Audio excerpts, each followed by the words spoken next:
Aqui é o Fuja da Bolha Ler, uma reportagem inteira narrada. Bora! O governo dos Estados Unidos, sob a presidência de Donald Trump, anunciou a designação do Primeiro Comando da Capital, o PCC, e do Comando Vermelho, o CV, como organizações terroristas estrangeiras. A medida, segundo a cobertura, passa a vigorar em 5 de junho e coloca duas das maiores facções criminosas do Brasil na mesma categoria reservada por Washington a grupos armados internacionais. O anúncio teve repercussão imediata no Brasil, tanto pelo seu alcance jurídico quanto pelo contexto político em que foi feito. A cobertura de centro, representada por veículos de perfil analítico e factual, concentrou-se em explicar o que a designação pode efetivamente desencadear. Especialistas ouvidos avaliaram que o rótulo de organização terrorista abre caminho, na legislação norte-americana, para sanções financeiras contra pessoas e empresas ligadas às facções, além de levantar a hipótese mais remota e juridicamente controversa de ações militares. Esse enquadramento procurou esclarecer ao leitor os limites e as consequências práticas da medida, sem tomar partido sobre seu mérito, e sublinhou as incertezas que cercam a aplicação concreta desses instrumentos fora do território dos Estados Unidos. Veículos de direita deram destaque ao contexto político do anúncio. A cobertura enfatizou que a medida contraria a posição manifestada pelo presidente Luiz Inácio Lula da Silva e que o anúncio ocorreu após a ida do senador Flávio Bolsonaro aos Estados Unidos. Nesse recorte, a articulação de parlamentares da oposição com Washington aparece como diplomacia eficaz no enfrentamento ao crime organizado. E a designação é lida como reconhecimento internacional da gravidade das facções que atuam em território brasileiro.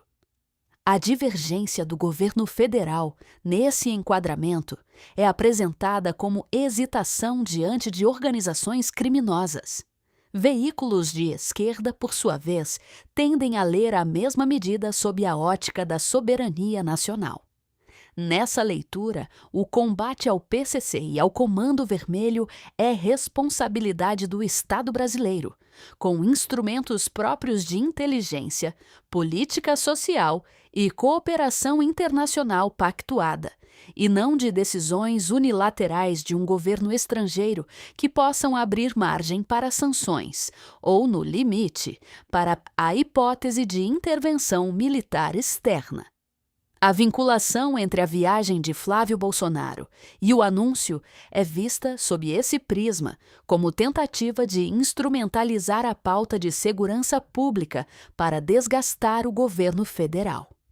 O ponto em que as diferentes coberturas convergem é o núcleo factual. A designação existe, foi feita pelo governo dos Estados Unidos e tem data de vigência marcada para 5 de junho. Há consenso de que ela pode habilitar sanções financeiras e de que a posição do presidente Lula é contrária à medida. A divergência está no significado político atribuído ao gesto e na avaliação sobre quem deve conduzir o enfrentamento às facções. O que ainda não se sabe é considerável. Não está claro quais sanções financeiras concretas serão de fato aplicadas, nem qual será o alcance prático dessas medidas sobre as redes de financiamento das facções dentro do Brasil.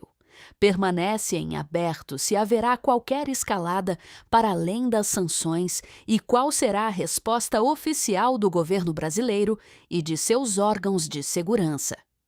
Tampouco está demonstrado, para além da coincidência temporal, qual foi o papel concreto da viagem do senador Flávio Bolsonaro sobre a decisão norte-americana. São essas lacunas que devem orientar a leitura crítica dos próximos desdobramentos.